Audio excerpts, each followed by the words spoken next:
States of America, and to the republic for which it stands, one nation, under God, indivisible, with liberty and justice for all.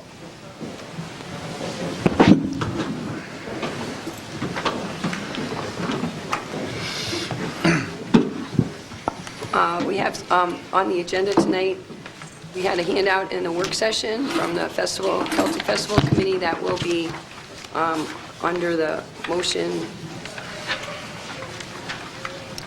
1151. Everybody got a copy of that, correct? And then we also have I think under discussion, Environmental Commission memo, a report on the NLC Congressional City Conference, written report from Councilmember Ivy. I haven't written one yet. And then also a special message from the governor that Mr. Campbell is going to talk on. And do we have any other changes to the agenda? If not, do we have a motion to approve the agenda as amended? So moved. Second. Move Rhodes, second Gearbow. All in favor, say aye. Aye. Opposed? Motion carries. We don't have any absences, and tonight we have a presentation of awards to the Youth of the Year award nominees. Jody?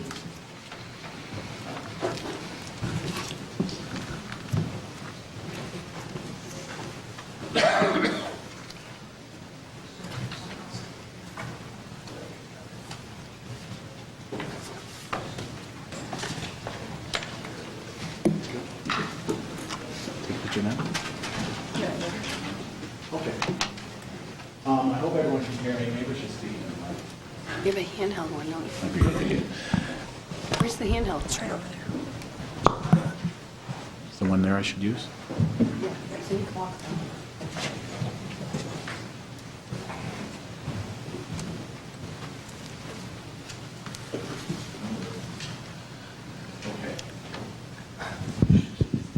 Okay. There we go. Ooh. DJ voice. Yeah. Well, I want to take this time to certainly congratulate 3 young ladies here for doing exceptional work in the community. It's always a great thing when we see young people put out the efforts and make the community and the city of Saline a better place.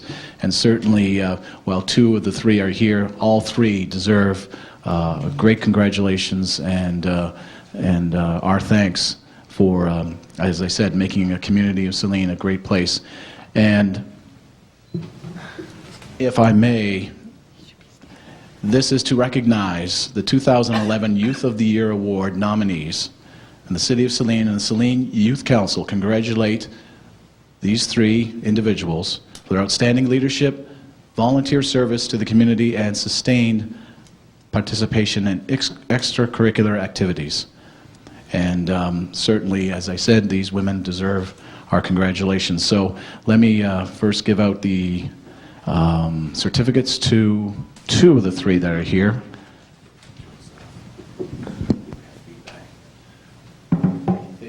Is it Rachel, Alyssa?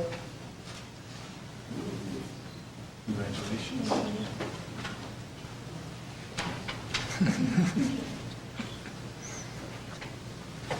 And Sarah Marshall, right?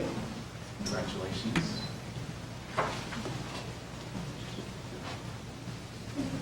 And the other person who I should mention who is not here tonight is Elizabeth Knight. And she deserves our congratulations as well.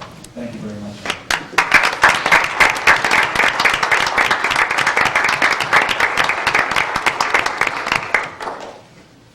Well, thank you for coming tonight, and thank you for your work in the community. We appreciate it.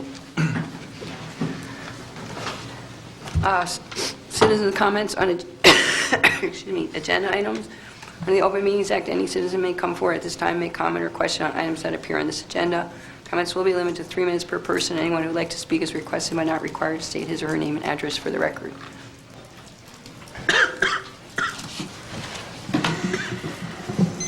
Mary Hess, 600 Canterbury. regarding Section 1151, this Celtic Festival. Times have changed, and the financials of what I am looking at. I noticed when they were talking earlier, nothing was said about the $20,000 that was taxpayers' money as far as the CARES millage that was put to the cost of the Celtic Festival also.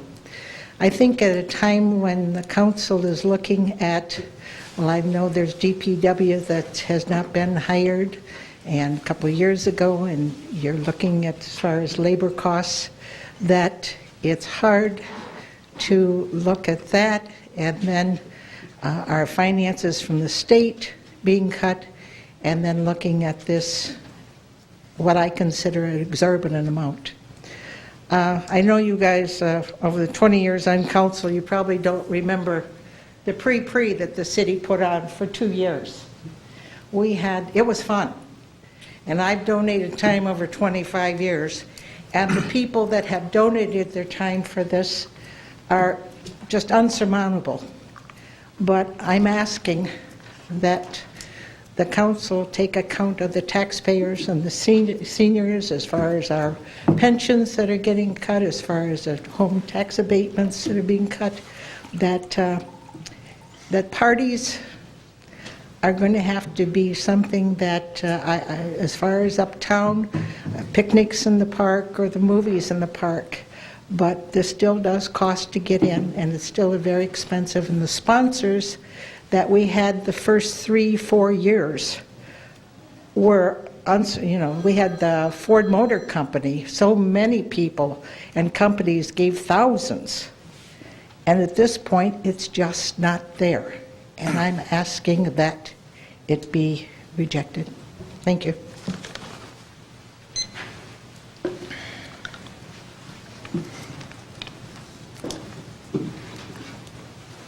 Is there any other citizen comments?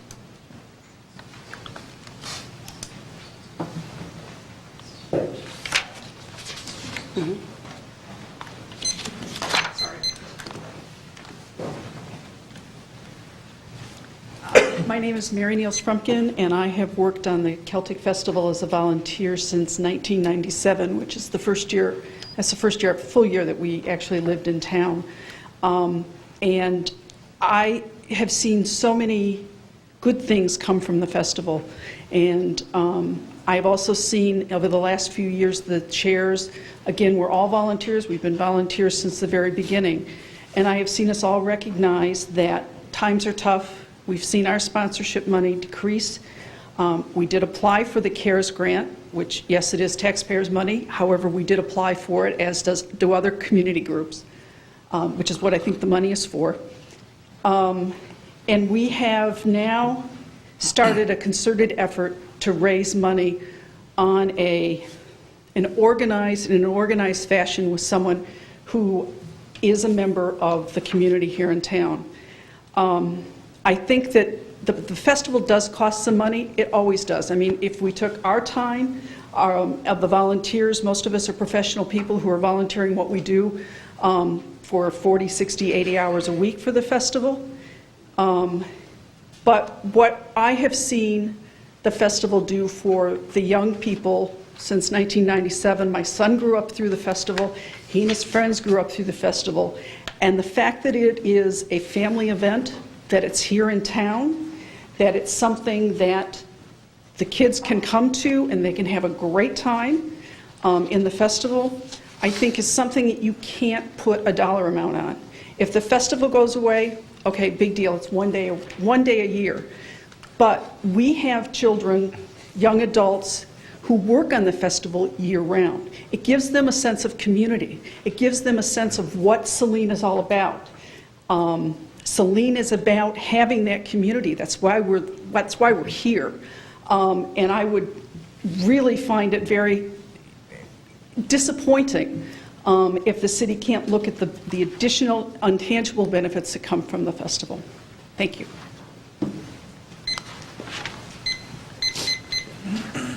Good evening. I'm Bob Rash. I'm the chairperson responsible for fundraising corporate benefits for this year's festival. The previous speaker is absolutely right. In these economic times, it's very difficult for corporations to come forward and put together donations to these type of things. We get hit with these all the time, and they're never ending.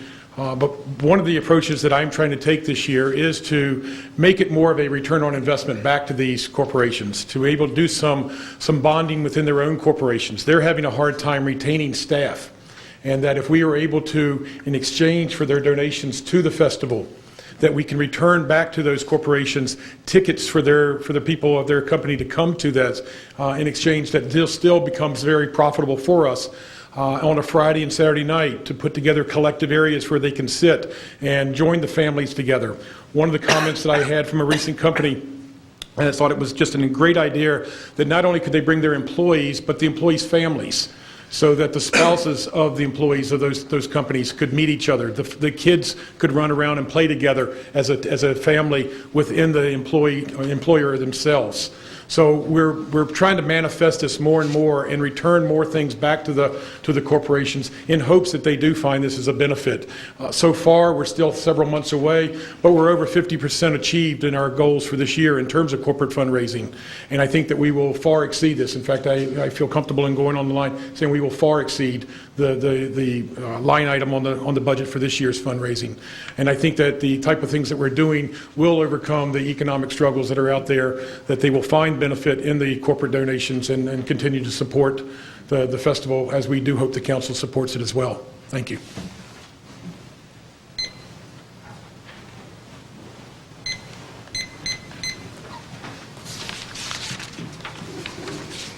Hi, I'm Lori Dawson, and I am in charge of doing all the marketing and advertising this year for the Celtic Festival. Made a few notes, so I made sure I covered what's been done so far. Focusing on the family aspect of the festival is something that, over the years has been tried. And I've contacted like the Ann Arbor Parent, the Metro Parent, the Toledo Parent, the big family magazines, the free things that come out. And they were thrilled once I sent them that initial press packet of information to explain what the festival was. It kind of gave them, the bones of what the kids' events are going to be and the athletics and things that are coming back. I've been working on just getting some free advertising to help reduce some of that, what's on the budget right now to be spent. Doing radio and TV, their weekend activity calendar pages that they talk about. I've contacted initially the 3 Toledo television stations, the NBC, ABC, and CBS, and they do day trips, and we're well within a day trip from Toledo. They were thrilled to have such an event that's going on in that time of year. More free advertising is the Ann Arbor Convention Bureau and the Toledo Convention Bureau. They both have the press packet of information that's going on. I've done some initial contacts with some local chambers, and they're absolutely willing to, as long as it doesn't compete, heavily with something that they're putting on. They've been thrilled that, again, there's another event that's within the area, something to do that's affordable for our families. I'm also in charge of doing the 5K, and MFit and MHealthy. We're very excited to have some kind of an event to come into Saline. A lot of Saline residents work for U of M, and they kind of have estimated we're going to have about 500 runners, they thought. So that's an additional to our normal festival group that would come, an additional 500 people that could be, within our city and may have never been to Saline, that are just, from Chelsea or Dexter coming and experiencing the festival. So, thanks. Great, thanks.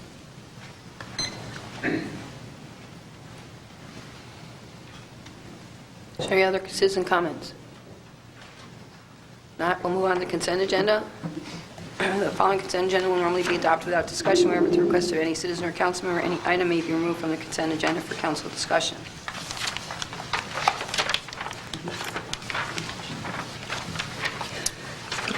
We have a motion to approve and adopt the consent agenda as submitted. So moved. Second. Move Rhodes, second Ivy. All in favor say aye. Aye. Opposed? Motion carries. Under new business, 1149, Fire Special Assessment Resolution Number 1 for fiscal year 2011-2012 fire protection. So motion to acknowledge receipt of March 16, 2011 memo from Finance Director Burgoyne to approve and adopt or not adopt Resolution Number 1, Special Assessment for Fire Protection 2011 to 2012. setting a public hearing on Monday, May 2nd, 2011, to hear and consider any objections to the city's proposed share for fire protection in the amount of $293,990 for fiscal year 2011 to 2012. So moved. Move Gearbrod to do what? Approve and adopt, sorry. Second. Move Gearbrod, second law. Discussion?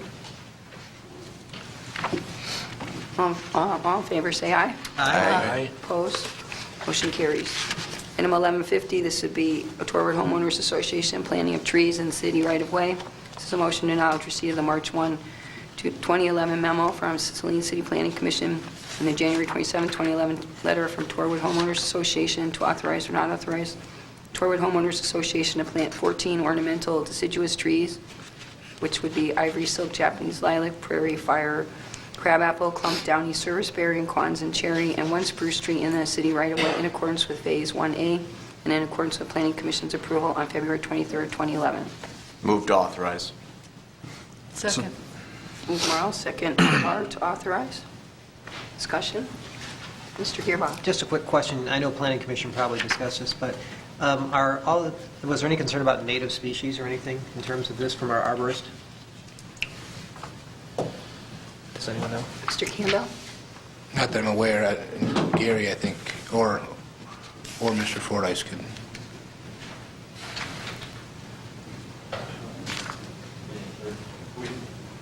We didn't ask them to do that.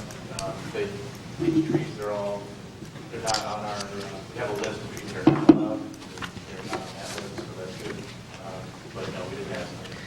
That And suffices. we're going for they're trying to, when they previously came to the Planning Commission Council to plant trees in the right-of-way there, one of the suggestions was that there should be some flowering ornamental trees in the mix, and that's what the association is returning, trying to keep that recommendation. No, that's fine. The question I had was more that issue that I do know we had some trees that we weren't putting out there, so, okay, thanks. Further discussion on this motion? All in favor to authorize, say aye. Aye. Opposed? Motion carries. 1151, 2011 Saline Celtic Festival. This would be a motion to acknowledge receipt of the February 20... I think it was dated. Excuse me, 1 minute, sorry. We need to add that, right?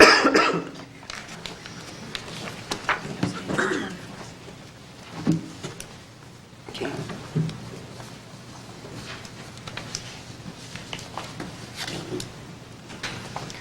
Okay, to acknowledge receipt of the February 24, 2011 memo from the Saline Celtic Festival, an application for a community event, use of public ways for the 2011 Celtic Festival, to acknowledge receipt of the March 15, 2011 memo from from Police Chief Bunn, the March 14, 2011 memo from Parks and Recreation Director Scruggs, the March 15, 2011 memo from Fire Chief Heft, and the March 17, 2011 memo from Public Works Director Fordyce to approve or not approve the Celtic Festival event to be held on Friday, July 8th and Saturday, July 9th, 2011 at Mill Pond Park, including authorization for the beer wine tent for this event with consideration of the 5K race to be done by separate resolution, subject to the following conditions: that the holder of the beer or wine license for this event be subject to the approval of the police chief, and that the holder of the beer or wine license provide a certificate of liquor liability insurance with the City of Saline as an endorsed additional insured party, subject to approval by the city attorney.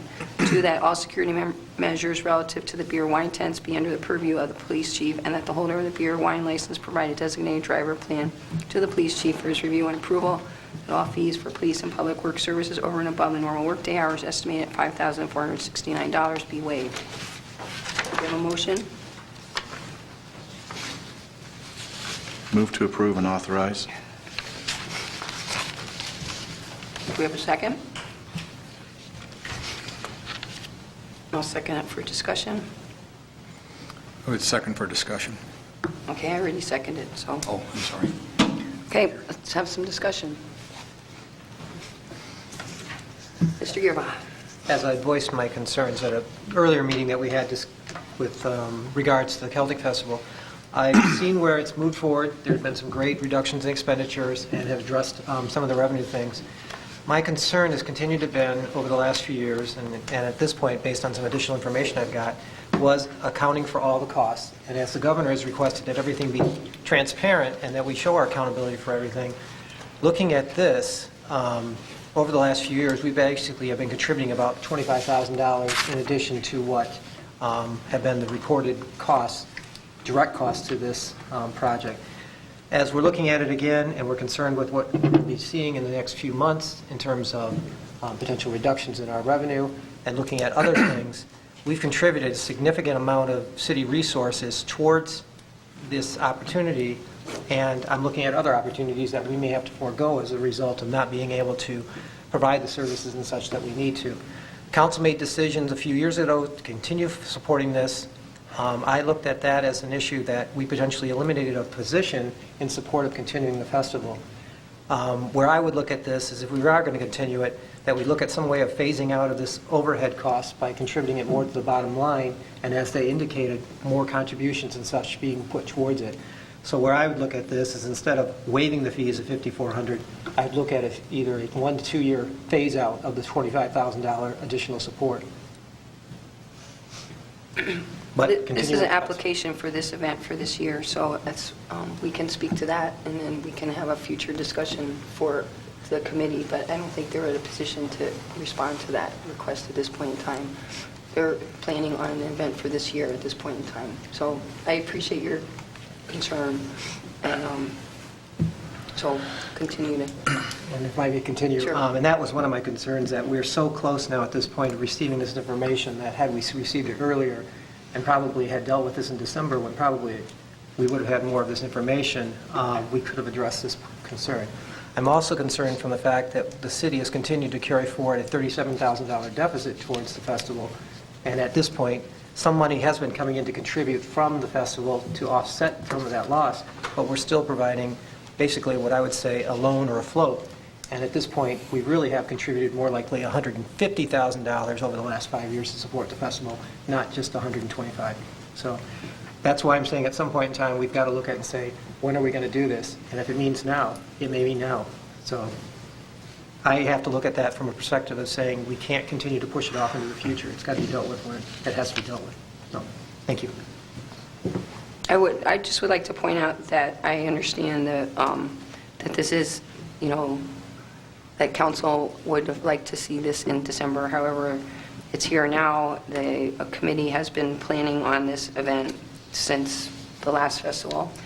And I understand that there was some losses in the past few years, but there also were some years where there was a fund balance carried of over $100,000. So I think if we spend some time balancing out, and I totally recognize, and we're going to be talking about it at the end of the council meeting, this whole issue with the governor's, some of the governor's things. The problem right now for this committee is that this event is coming up in a couple of months, and there's been a lot of time and effort and planning going into this. So I think we need to think long and hard about considering not having the event this year.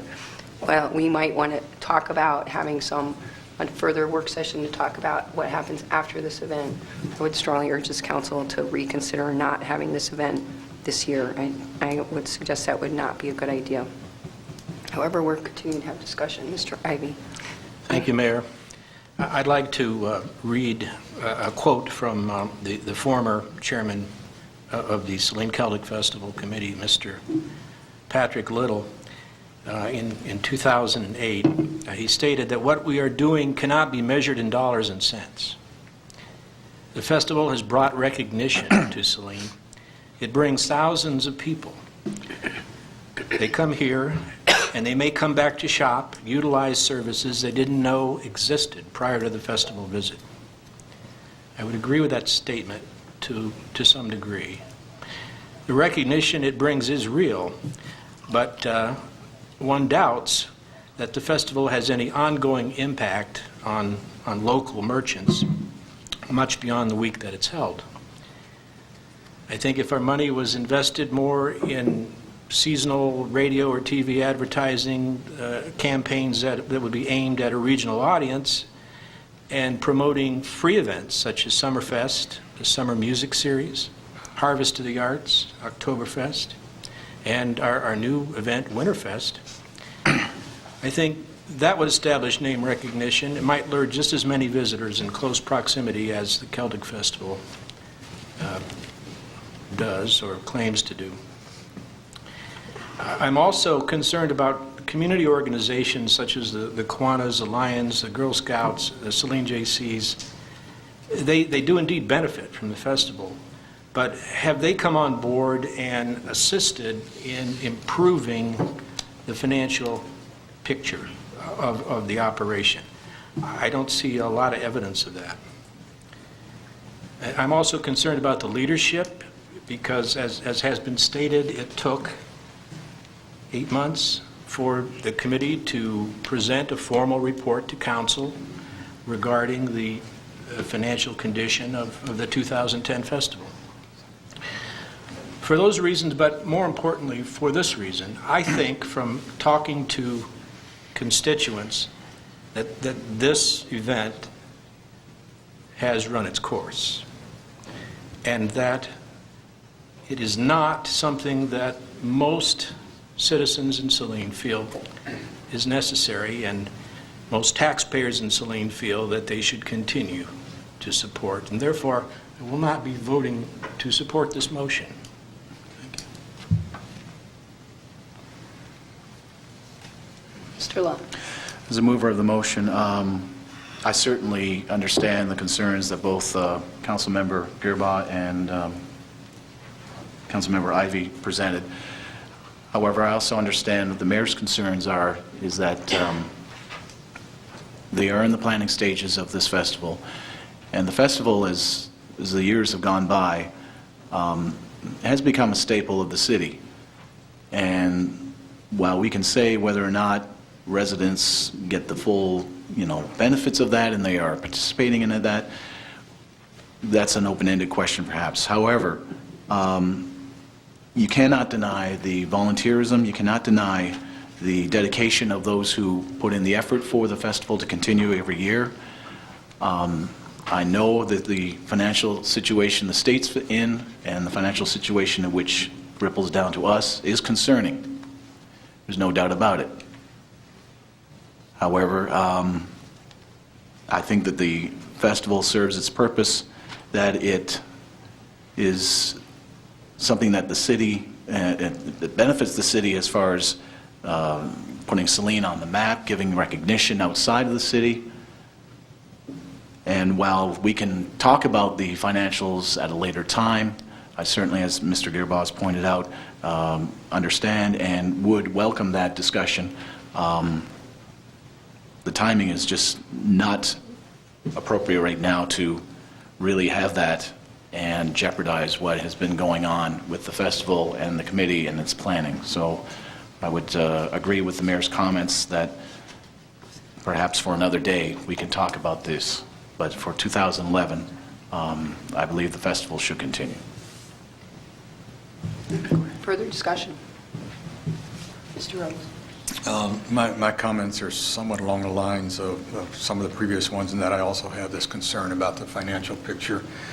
And I wish that we had had this discussion some months back, but we haven't. And so here we are at this point in time. I could find it in myself to support this motion for this year, but unless something drastically changes, I'd have a really difficult time supporting future motions that would require the level of support from the city that we have experienced recently.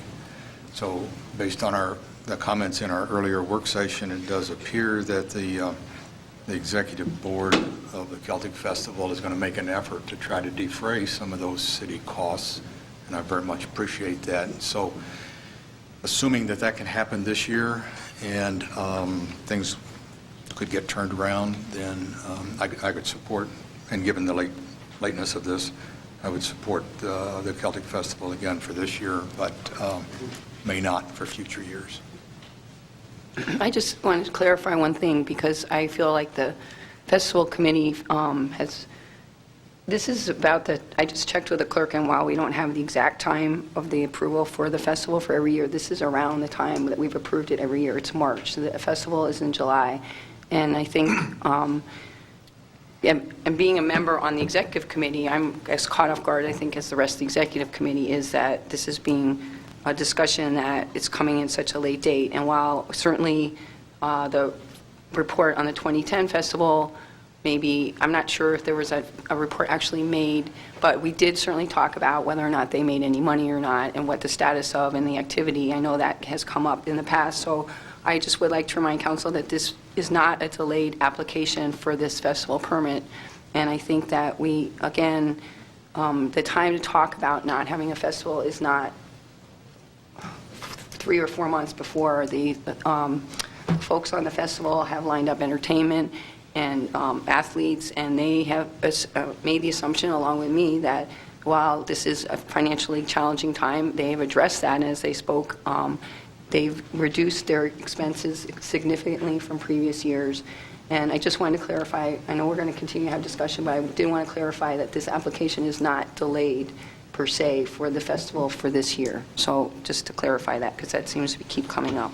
So further discussion. Mr. Morrow. Yeah, thank you, Mayor. I am, like council members Ivy and Gearbaugh, troubled in many ways. And to sort of respond to your comments, I'm troubled and quite frankly appalled that the 2010 annual report that outlines all of the specifics of that festival was just given to us via email, I believe, earlier today at about 11 o'clock. We had a work meeting that was convened at 6:45, and then here at 7:30, or a little bit after 8, we're asked to make a decision about the 2011 Celtic Festival. I think we deserve better than that.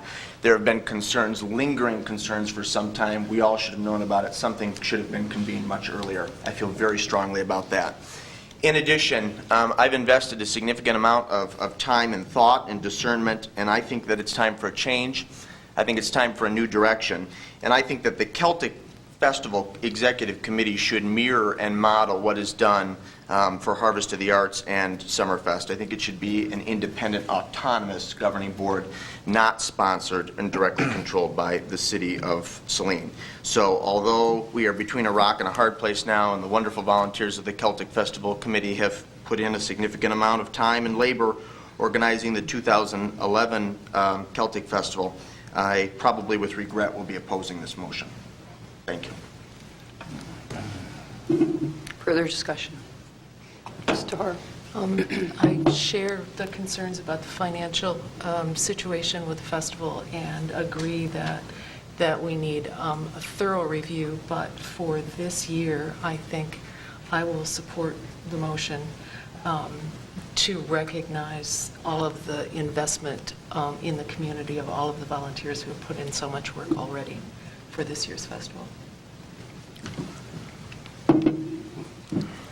Further discussion. Mr. Campbell has something. Mr. Campbell. Thank you, Madam Mayor. This is just for point of clarification is all in reference to Mr. Gearbaugh's the $37,000 float. That's based on our audited numbers, and because, as we've talked in the past, our fiscal year is different from their fiscal year because they get in their revenues after that substantially pays that down on a year-to-year basis. So I just to make that, so it is, even though adding that up, that's because the difference But in in their fiscal year. general, we're carrying the load all year long. Absolutely. But again, I'm not refuting that. I just wanted for a point of clarification that it is smaller when we It's get in the paid back. teens. I believe it's either in the teens or, it's not, there's a timing, because the festival's in July, our year ends June 30th, so they spend all their money, and then the festival comes, and that's when they get it in. Correct. Providing a loan to keep that float.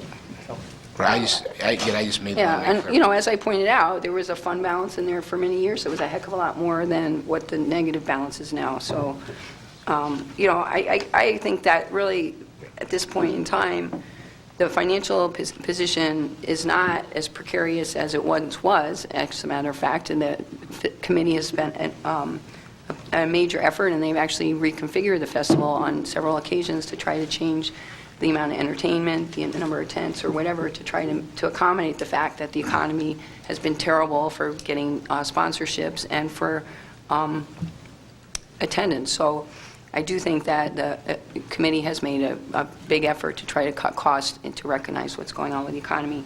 I will, just to the comments about what it does for our residents, I think besides the fact that all the volunteers, there's a lot of people that are very vested in this, a lot of residents that live in Saline and the community at large feel that is important to the community.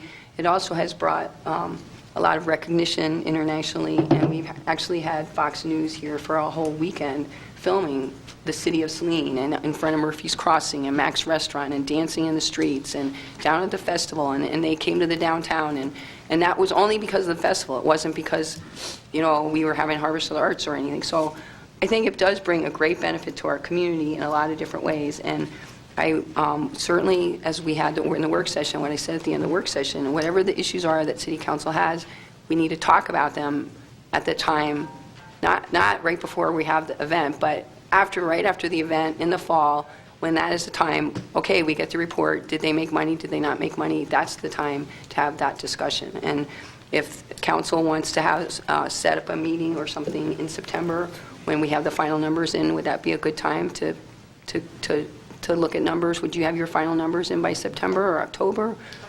October, okay. So I think that would be a good time to have a discussion. If this motion passes and the festival is held, it's clear that there is some issues, as we've discussed. Some of this is new.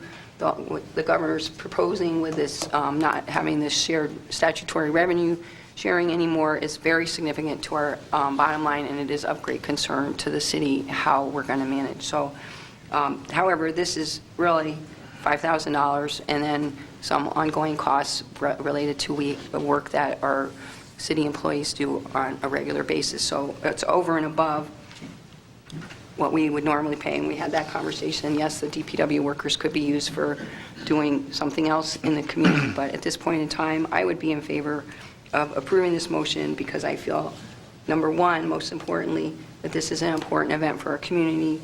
Number two, that this is a nominal cost for the amount of recognition and the amount of work that our volunteers do. And number three, that it is, and I might be repeating myself because I have a head cold and I'm fuzzy, but I think it brings a lot to our community as far as, I think it brings a lot of people, a lot of energy, a lot of, it's all about the quality of life.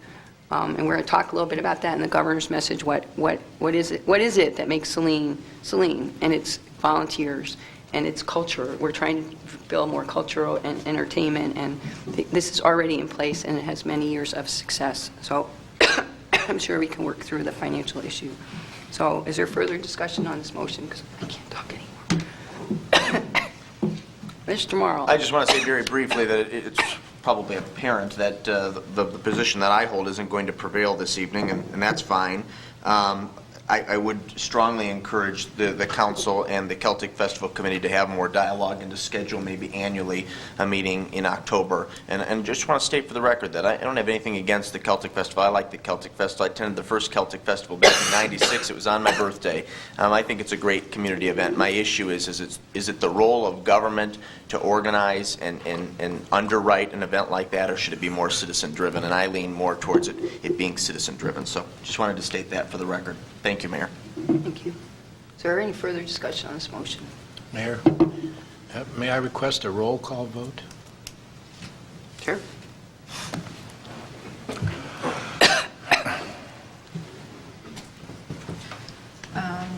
Roll call vote. Councilmember Ivy? No. Councilmember Cherhar? Yes. Councilmember Morrow? No. Councilmember Law? Yes. Councilmember Rhodes? Could I get clarification on what we're voting on? Because I thought this was only for discussion. It's to approve. It's to approve. I moved Was it. to approve? I didn't hear that part. Okay, well, I will vote yes for this year. Councilmember Gearbeck? No. And Mayor Driscoll? Yes. Motion Motion passed. carries. Okay, item 1152, thank you for coming tonight, and thank you for your work on this event. 1152, community event tour, Washtenaw Race and Expo. This is a motion to acknowledge receipt of the March 16, 2011 memo from Downtown Development Director Trapp, the application for community event use of public ways from Peter W. Drake on behalf of Anthem Sports for the tour of Washtenaw event and expo to be held on Saturday, May 14, 2011. To acknowledge receipt of the March 15, 2011 memo from Police Chief Button, The March 17, 2011 memos from Public Works Director Fordyce to approve or not approve the Tour Washington Bicycle Race event utilizing city streets and the expo to be held in the parking lot number 4 to be held on May 14, 2011, subject to the following conditions. 1, that the traffic engineer issue the necessary temporary traffic control orders for any street closures and/or traffic detours as needed. 2, that the applicant provide a certificate of insurance for this event with the City of Saline as an endorsed additional insured party, subject to approval by the city attorney, that all fees for city services, police, public works, etc., as well as charges for porta-johns and any utility charges for electricity be paid for by Anthem Sports, estimated this time to be $3,171. So moved. Second. Discussion. Mr. Law. A question concerning and I don't know if it's in the motion here, should be, I guess, about the streets and the closure of said streets. I don't know if the police chief has anything to add about the concerns that may be out there, especially about Michigan Avenue, if it has to cross Michigan Avenue. I'm not... It does not cross Michigan Avenue as part of the race. I mean, they will eventually cross there, but as pedestrians. The race actually leaves town north from Liberty School, comes back into town from the south on South Ann Arbor Street, and ends at Henry Street. And it's really pretty easy on our part. Okay, thank you. Mr. Rhodes. I'd like to speak in support of this motion, obviously, since I moved it. I think this will be a great event for the city of Saline. This is intended to be the first of an annual race, and previous races put on by this particular group have increased in participation every year. I believe that it will bring nothing but good exposure to the city and its surrounding environs, and also provide a fair number of opportunities for volunteers to participate and to earn some dollars for their particular nonprofit organizations. So I'm really looking forward to it. I think it'll be fun. We'll have several thousand people, counting the bikers and their support families, friends, whatever, in our community for the entire day. And I think all of our downtown merchants will benefit from this activity. Further discussion? Ms. Tarr. Just a question regarding the expo. Will that conflict with the farmers market? Have plans been made to move the farmers Going to be market? moved to the lawn. Thank you. Any other discussion? All in favor? Did you want to talk?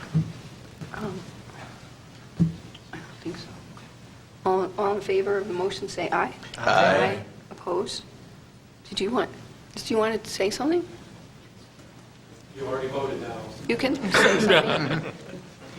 You want to talk about it? Sure.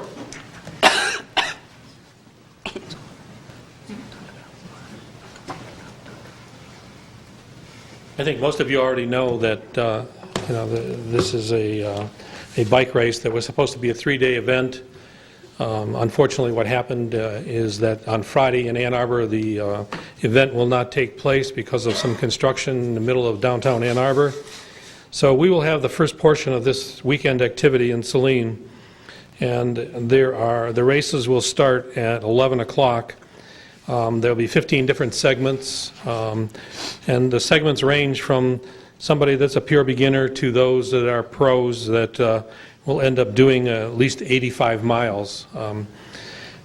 This is a very fluid event at this point in time. I don't have a real good handle on it. I'm trying to do that by talking with the people in New York who are putting this race on, and also trying to get the cooperation of a number of local individuals and the Saline Chamber and the downtown merchants to help make this event an event that we can all be proud of.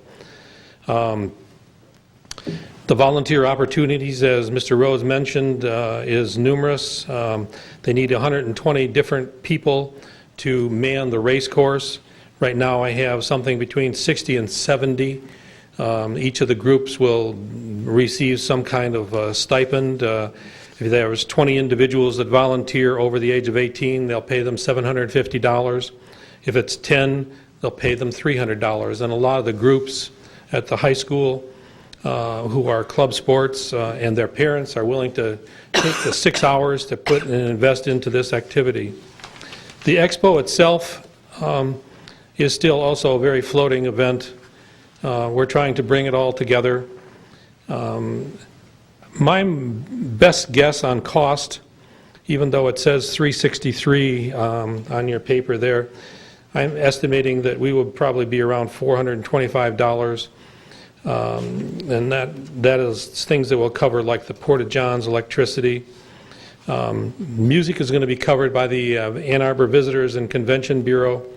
The food, I'm trying to have the Kiwanis and the Lions Club come in and maybe one of the restaurants downtown. Refreshments will be handled by the downtown merchants on their own activities. So, the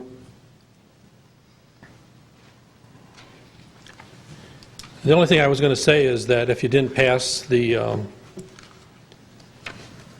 amount, I talked to Dieter today, and he would be willing to step up and pay in lieu of if the city didn't pass the... How you tell us? We didn't waive it. You didn't waive it? No. Okay. He's willing to step up and pay that then, so... And the best number I have is about $2,400, so... And I don't know how all that breaks down, but anyway. It says 3,000 here. Yeah, I don't know the breakdown of that, so... Okay. I think Diane can get that for you. Okay. We're working on it. We have a good group going on it, so... Thank you. Thanks, sir. Anybody have any questions for Mr. Trapp? Sorry, thanks, Art. Apologize. And then we have a motion to acknowledge receipt of the March 17, 2011 letter from the Downtown Merchants Association requesting to host a beer wine tent at the Tour of Washington Expo event on May 14, 2011, to acknowledge receipt of the March 17, 2011 memo from Police Chief Bunton and the March 17, 2011 memo from Public Works Director Fordyce to authorize or not authorize the Downtown Merchants Association to host a beer wine tent at the Expo to be held in the city parking lot number 4 on May 14, 2011, subject to the following conditions. 1, that the holder of the beer wine license be subject to the approval of the police chief, and that a certificate of liquor liability insurance be provided with the city of Saline as an endorsed additional insured party, subject to approval by the city attorney. 2, that all security measures relative to the beer wine tent be under the purview of the police chief, and that the holder of the beer wine license provide a written designated driver plan to the police chief for his review and approval, and that the Downtown Merchants Association pay for the beer tent setup costs estimated at $363. Move to authorize. Second.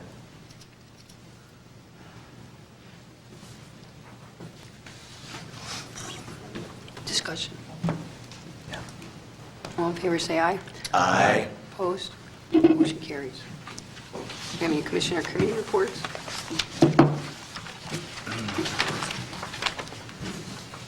Mr. Law? Not a committee report, just a quick update on the lock-in for the middle schoolers over at the rec center on Saturday. There were about 60 kids that came out for the entire lockdown. I kept saying lockdown. Lock-in. And it was very well received. They didn't have as many kids as they had previous years, but when I was there, they seemed to really enjoy themselves and had access to the pool, had access to the fitness rooms, except for the weight rooms and those other things, but they really had a good time. And from what I heard from Jody Roberts through an email was that it was a great success, and it's good to have the kids, come together and have fun for the evening. So that's the update on that. Thank you. Mr. Har?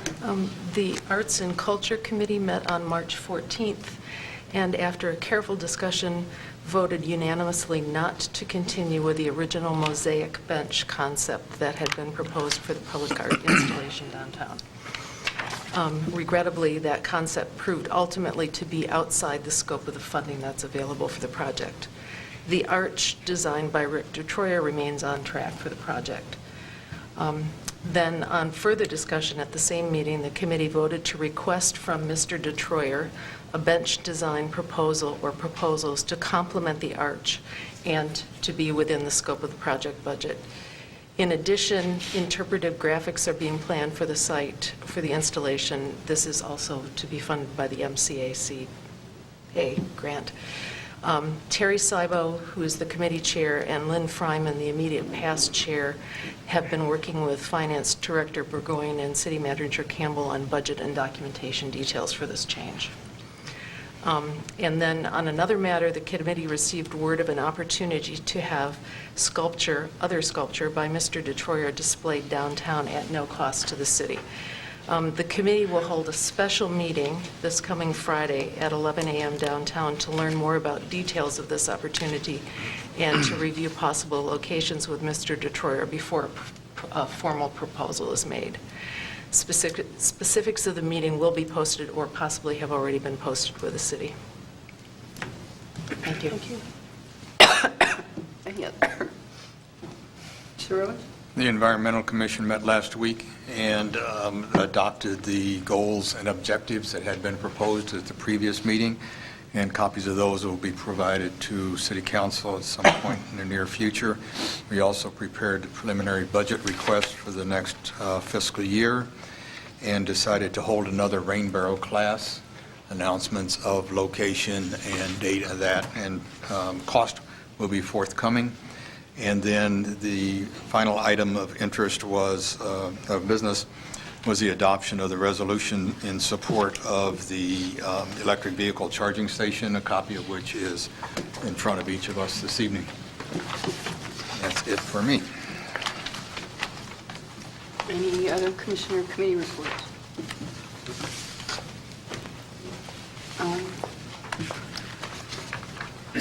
Do we have reports or other announcements? Mr. Ivey. Thank you, Mayor. As you may know, the mayor and I attended the National League of Cities Congressional City Conference in Washington, D.C. last week. And it was a very interesting conference. My dear colleague, David Rhodes, recommended several months ago that when we participate in an out-of-town conference, perhaps it would be constructive if we provided a summary in writing that our council members could look at their convenience. So I've taken his good advice, and I've done so, and I won't labor on this evening with all of the details. You will have opportunity to learn about those later. But I did want to let you know, some of you who are new on the council or don't really have a clear understanding of what the National League of Cities is or does, in my summary I did provide some basic information that might help you understand that. It is basically an advocacy group, and it is serving the best interests of our municipalities, towns, villages, and cities throughout the country.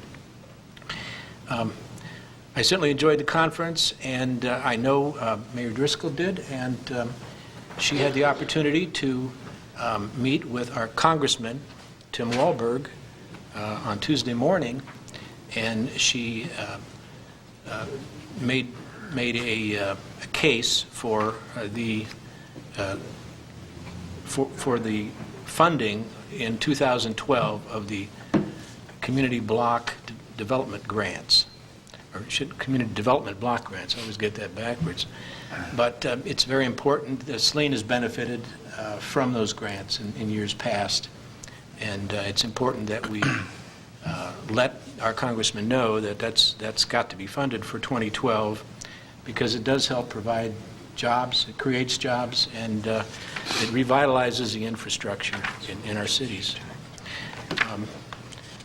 Unfortunately, the mayor's appointment with Congressman Walberg was at the same time that First Lady Obama was giving her speech to the General Assembly, so she wasn't able to see that. But I guess that attests to how important it was for her to convey that message to our congressman. So all in all, I want to thank the city manager and his staff and the council for continuing to support our participation in the National League of Cities. Thank you. Well, I don't have anything writing in. I apologize because I didn't the letter that I actually gave to Congressman Wahlberg and also to the senators. However, I did not personally meet with them. I had met with them about a month ago. I forgot to bring a copy, and I will scan and make sure you guys get a copy of it. But basically, it spoke to what I spoke to at the last council meeting regarding how we've used CDBG money in the past and why it is a job generating, can be a job generating program. Some of the things, like I said, I didn't write anything down because I sort of got caught with a cold and trying to get caught up. I've gotten sort of upside down, so I apologize. But we started Sunday. I had an all-day meeting from 8 to 3. As no longer being on the NLC board, I'm now on the advisory council. And two of the issues that we're spent the day studying, we've been tasked with studying immigration and the fact that the way that our country has grown and will continue to grow is by successfully bringing other countries, people into our country as entrepreneurs, and how to develop a successful community policy. It's obviously, as many of you know, a very controversial issue, and the federal government really hasn't been addressing that. So we talked a lot about some of the successes that some communities have had around the country. And then the other task force that we are working on is the Pat spoke to it, the agenda for economic growth. There's a lot of work on small business development strategies because, as many of you know, small business is really the fastest growing area, and that's really a focus that we have been speaking to over and over again. So we're looking for best practices throughout the country and developing some templates for some best practices. So basically spent all day Sunday doing that, and then Monday we had our general session, and then I'm also a liaison with the City Futures panel on community and regional development, and Cleveland Metro region actually has an economic development strategy that's region-wide. It's really impressive. It's sort of like the size of the Southeast Michigan region. It's a huge region, and they've come up with some really innovative strategies. It's really a struggle because it's driven by land use, but they're trying to sort of swap economic development, and they did it after the Minneapolis, Minnesota model, which has actually had some problems. Now it's about 10 years old, so it's sort of state of the art, and it's to be watched. And then after that, we had lunch with a gentleman who I spoke about that I met in Denver, who does this economic development strategy from Northeastern University, and we spoke more about his program and some of the things that we could be doing here locally, and I'm going to be following up with Todd on that. And then in the afternoon, I went to a meeting, a concurrent session on federal resources for global and local economy, and there were several speakers. And one of the things they talked about is the importance of developing, they have a national export initiative, and Todd and I are going to be going to that global conference in April, and they really wanted to find out any businesses in our community that would be interested in getting more involved with exporting. That's a real weakness in our country, and so we're going to really be promoting that and talking about that. And then on Tuesday, as Mr. Ivey mentioned, I met with, was actually his legislative aide, so it was rather disappointing. But at any rate, I made it there. And then we had lunch with the International Council, which is cities that have sister cities, and international economic development, which is something that we do, but we would also like to do more of. And then in the afternoon, I was fortunate to moderate, because somebody didn't show up, the session on federal resources for small business development. So that was actually really interesting, and I made some really good contacts with that. That should be good for us to continue to find out what they have, what kind of programs they have. So I'll be bringing that forward to Todd, and then I left Tuesday afternoon. So, okay, that's my report on that. Sorry, I didn't write it yet.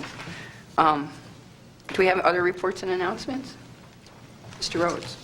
I would like to announce that Saline Leadership Institute is still recruiting for class number 14. We have a few spots left, and you can go to the website, which is Saline Leadership Institute, all spelled out, all one word.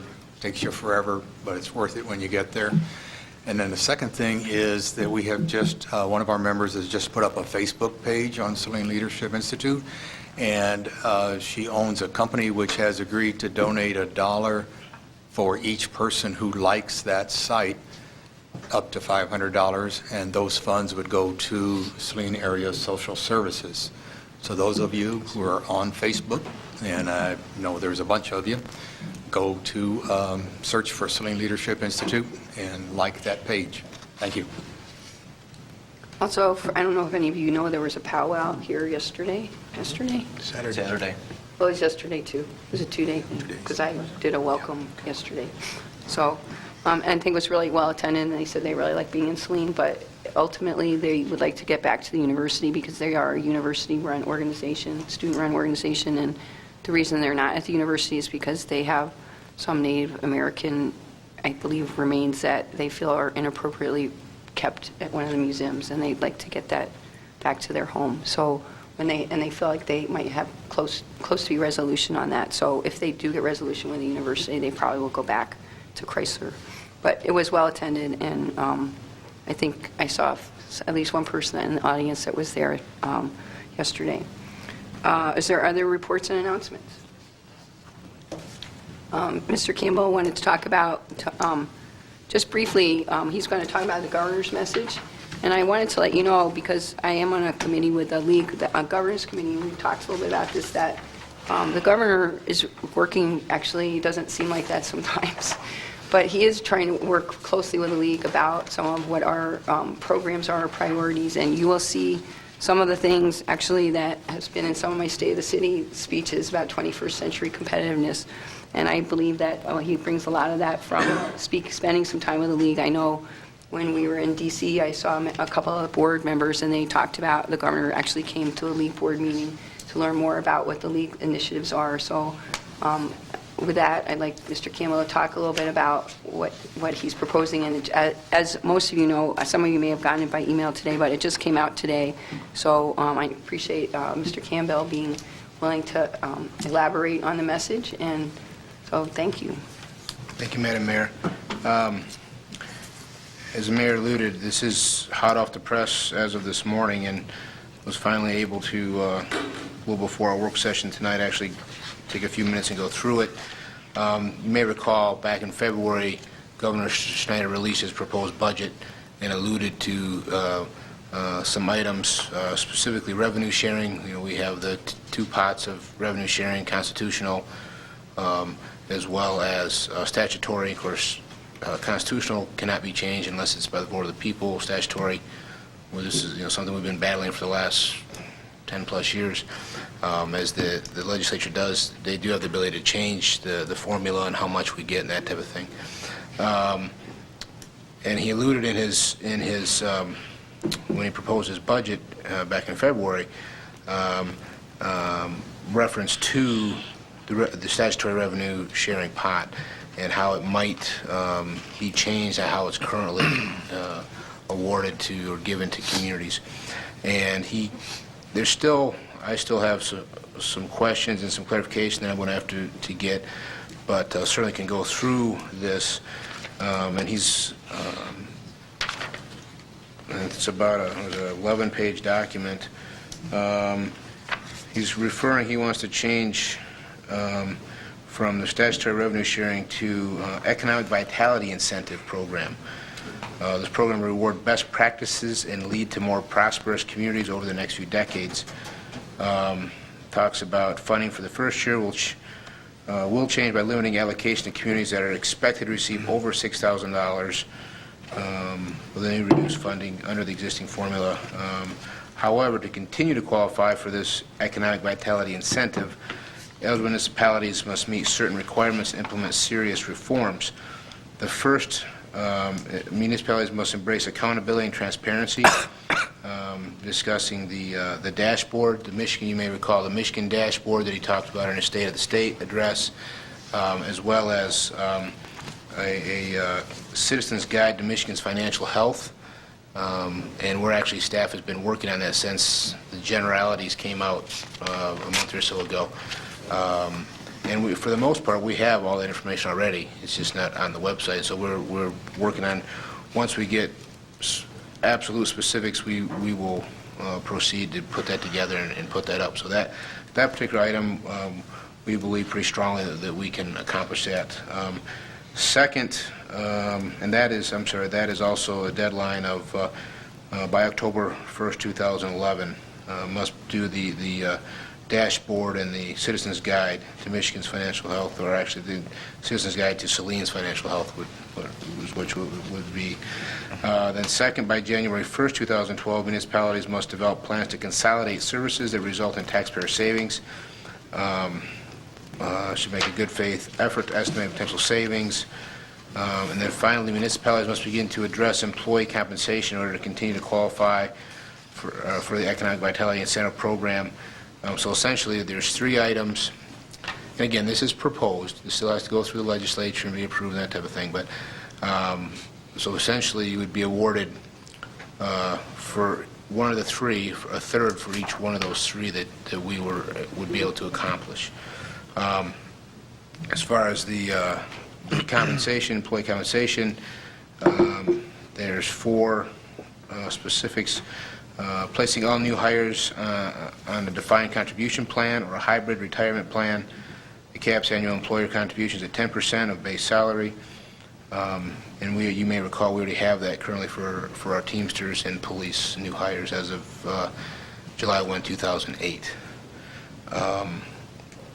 Where applicable, 1.5% multiplier should be used to determine employee pensions. 2% multiplier should be used for employees who are not eligible for Social Security benefits. Number 3, implementing controls to avoid pension spiking, such as using a 3-year salary average that does not include more than a total of 240 hours of paid leave and overtime to determine benefit levels. And number 4, if health care is offered, all new hires must be on an 80-20 employer-to-employee health care premium split. Alternatively, a dollar amount could be assigned to local health care plans and compared to the state health care plan if it is an HMO or includes other cost-saving measures such as co-pays or deductibles.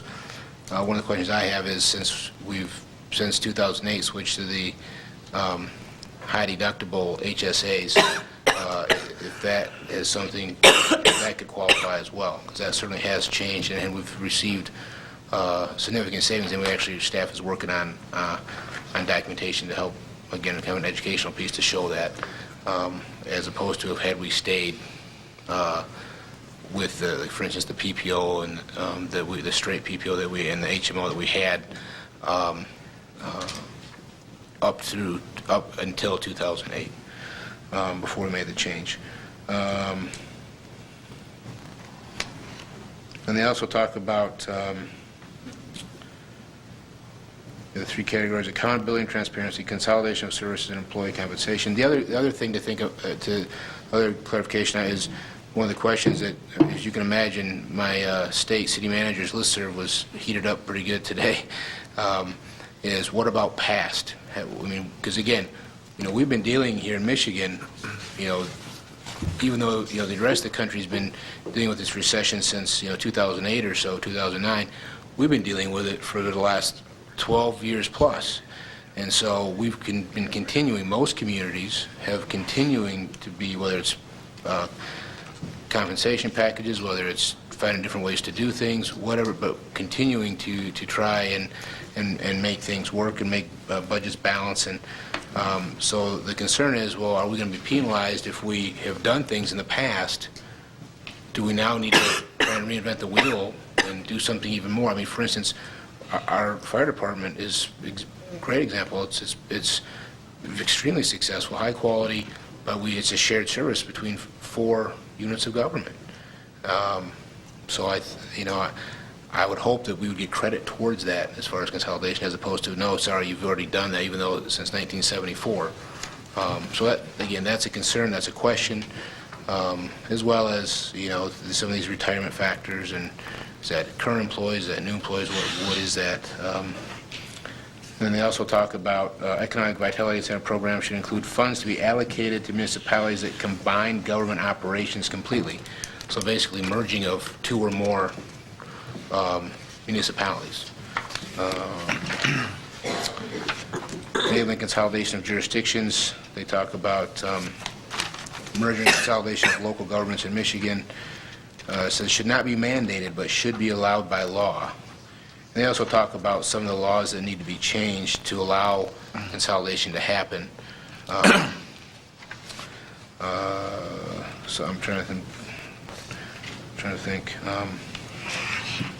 Urban Cooperation Act, for instance, currently, the current Urban Cooperation Act, where it allows 2 or more municipalities to share a service, for instance, or combine a service, essentially there's wording that says no employee. So if you take, say, we took 2 police departments and merged them, if there were, say, one police officer was making $50,000 and one was making $45,000 a year, they would both have to be paid the $50,000 because it says that no time will employee be harmed, so that one that was making 50 couldn't be reduced to 45. So the cost savings go away when it comes to that, because their benefits would have to be at the higher level, those types of things. So they're talking about doing away with that type of language. Ensure collective bargaining at the appropriate time.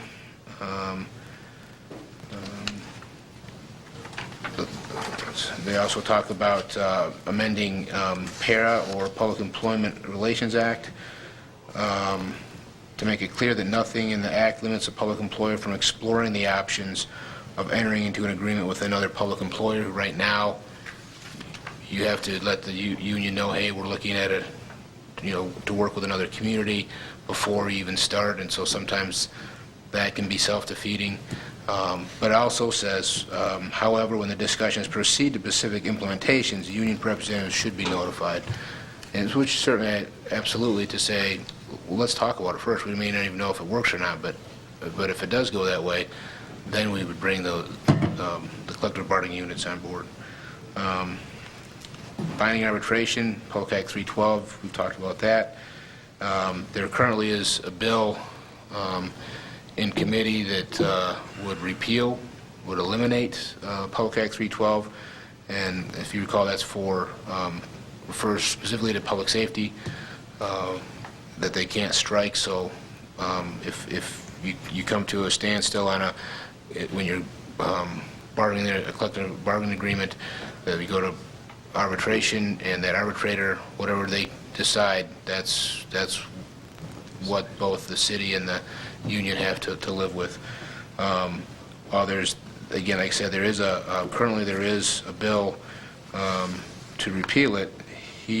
Governor Snyder, actually, he talks about not repealing it, but amending it with significant changes that have been tried for the last several years, such as ability to pay, a community's ability to pay should be directly affect how the arbitrator decides, and also internal salary and benefit comparisons should be highly considered. Both sides should be required to submit a last best offer before entering into binding arbitration. The process of binding arbitration should last no more than 90 days. And then prohibit minimum staffing requirements. And this is talking about either amending the current city charter or any new city charters to not allow, because for instance, there's minimum staffing requirements, say for fire or police, and sometimes when you have minimum staffing, sometimes those aren't manageable financially or otherwise. So communities either continue to, when they can't afford it, meet those minimum staffing requirements, or they don't follow them, and then potentially you have issues. Talk about implement local pension board best practices, and then this is the one that I really enjoy, the unfunded mandates. And I read in Mr. Ivy's report about the NLC that they also talked about no more unfunded mandates, but they've been saying that for quite some time now, and they continue to come. So we'll see. But that in a nutshell, like I said, there's still a number of questions and clarifications that I need. I know I have a number of employees that have questions and want answers, so we will be diligently working towards getting those clarifications and answers, and so I'm certainly happy to bring back, once I get those more specific, to bring that back to council if you so desire. Are there any questions for Mr. Campbell? Mr. Rhodes? I just wanted to comment that I listened to the governor's speech and the press conference afterwards, and there was a question asked from the audience about whether or not previous efforts at sharing of services would be recognized, and his response was positive to that. So Thank you, I'm yes. assuming that we won't be harmed by having done what we should have done many years ago. The league said that this special message, I guess Governor Milliken would do special messages, and Bill Rustum is his strategic advisor, and so I met with the league in January, and they said that he's going to be doing these like maybe about quarterly, and that he chose purposefully local government for his first one, which I think in some ways is a really good sign, because it means that he thinks, cities are important.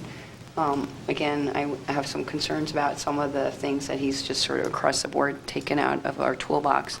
But, those aren't, finally in place. They're just, his recommendations. So I think, we've got to keep working forward. And to that point, Todd and I are going to be talking after, I don't know tonight, but tomorrow about, they've hired, they're having, the governor's setting up like an urban affairs committee, and they've hired Brookings Institute, which actually has done some really good work on placemaking and metropolitan issues, and actually is pretty much a go-to source for the league in a lot of ways. Set up a one-day workshop to meet with 5 regions around the state, the Ann Arbor region being one, and myself, the mayor of Ypsilanti, the city manager from Ann Arbor, and Tony Vanderwarp are going to be part of this group, and then they're going to have one, I think, from Grand Rapids and Detroit and Flint and maybe Traverse City and Lansing. I don't remember all the cities, but basically we're going to be talking about brainstorming and contributing to what we feel what are our important economic development tool, what makes the region important for economic development strategies. I mean, what are the things that we feel are important assets, and what we need to strengthen, and what we can partner with the governor and the legislature on. So I'll be keeping you posted on that. But he is doing some reaching out to try to do some more learning about what local government issues are and regional economic development issues are. And as you all know, he's from this area, so he's pretty familiar with some of the work that's been done. I mean, the county did an economic development strategy a couple of years ago, and I think he was involved with that. So is there any other discussion items?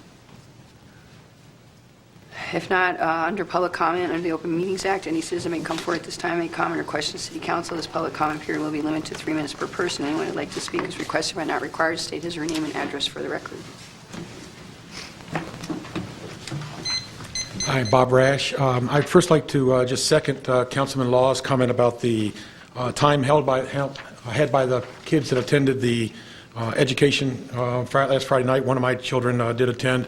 I would just like to ask that in the future that we possibly shift the parent pickup from 6 a.m. to maybe 7 or 8, just to make life a little bit easier. I'd also like to just thank the council for the vote tonight on the Celtic Festival. Those of you that know me and wearing other hats, I'm very much of a numbers person. I can assure you that as we go forward from here, we will be taking all the comments in here very, very seriously. We'll be examining all the numbers, both on the revenue side and on the expense side. I hope that we can come to an agreement as to how to measure some of those numbers so that we use the same accounting numbers and accounting standards and policies and definitions, so there aren't differences in numbers as were presented earlier. And that possibly even with some of the other events that come on in Saline, even though they may be free by attendance, if we're going to evaluate the cost associated with DPW police, that they be done to some of the other events equally to the Celtic, and so we can measure what the overall effectiveness is. Thank you. Thank you.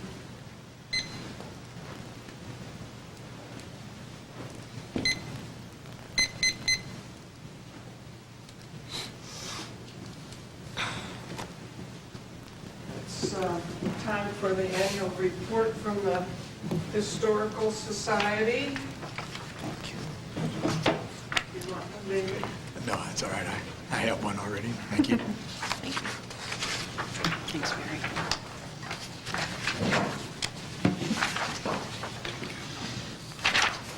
Thank you, Mary. Thank you.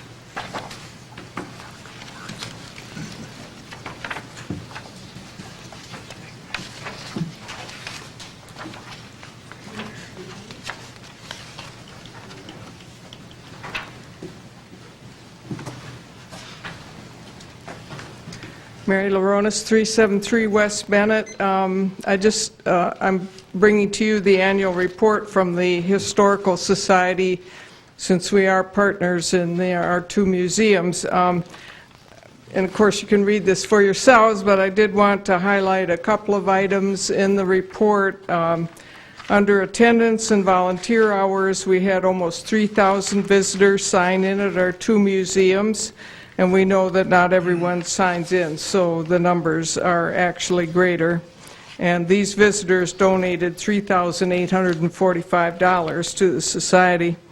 And our volunteer work hours were tracked at 7,466, which is the equivalent of $150,000 to over $150,000. So anyway, the Historical Society continues to be vital and active. The Farm Museum welcomed 15 classes of second graders, 2 high school history classes, and a group of German students. Altogether, special reservations brought 591 to the farm. The Antique Show, which would be January of 2010, brought in $5,039, so that continues to be our biggest money raiser. And I did want to call attention to our new gift shop, which has been quite a success. Total income was almost $4,000, and 50% of that is profit. So that's a very active little gift shop. Under our website, we continue to use online capabilities to bring thousands of visitors to Saline through our website. In calendar year 2010, that number increased to 11,323, I don't know what you call them, hits or something. So, and I also wanted to call attention to the list of business members. Every year this grows a little bit, and we do have a sizable group of business entities in Saline that support us both with money and with services. So I hope you'll take the time to read through this. I think it's a report that shows that, again, the Historical Society continues to be a very active part of Saline. Thank you. Thank you. Mary House, 600 Canterbury, regarding the passing of the Celtic Festival. I guess procrastination used to be a thief of time, but in this instance, it helped the passing. I was disappointed because apparently, Mary, you were on the executive session, or executive board for the Celtic Festival. I was up here twice in the last 4 months asking about the financial report. At the end of the meeting, there was no comment made, and nothing ever happened. That's twice that I ask as a taxpayer. Apparently, it used to be you snooze, you lose. And going down memory lane when the Celtic Festival made money, I remember when we used to have trash pickup twice a year, in the spring and in the fall, and I miss it. I remember when we had $3 million extra in our budget, and we miss it. I am not at all, as far as the volunteerism, it's been marvelous, it's been fantastic, and it's been a great thing for the city. And I know we keep hearing Saline means business. Saline is home. And I'm sure we want to afford to stay here. And it means taxpayers, money. It's not subjective. It's objective to the needs that the city must have to run as a city. Fire, police, DPW, sewer, water, those are objective. Subjective is what I think brings people to the city. And I guess I'm disappointed that for the months that was asked for a financial report, that for the council that voted on this, Many of the comments were, well, it's too late. It's too late. Well, I think that it should have been given early, and I'm disappointed that it wasn't. Thank you. Thank you. Is there further citizen comment? Is there any other business coming before the Saline City Council? Our next meeting is April 4th. We have a budget work session at 6 p.m., our regular meeting at 7:30. A motion to adjourn at 8:59. Move to adjourn. Second? Moving second, all in favor, say aye. Aye. Opposed? Motion carries.